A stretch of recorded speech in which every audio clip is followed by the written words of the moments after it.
Praise the Lord. Tha ku kem phai one chow ka hom ga chai number 218.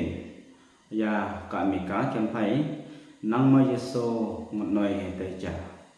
Have you any room for Jesus? Otue chai ngau he ya chai ngau ta la le kem pang sai.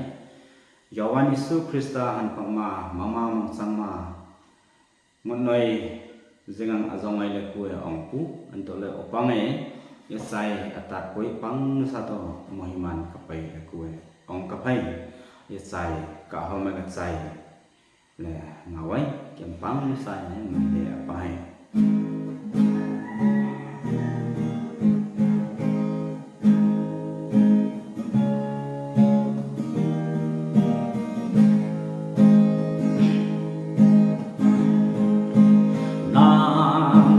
Yesu ngon noi tai cha na ho cha han ni chi ta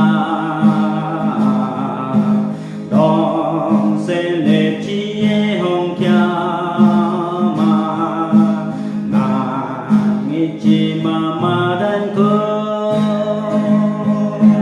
Yesu an pa ma le ngon noi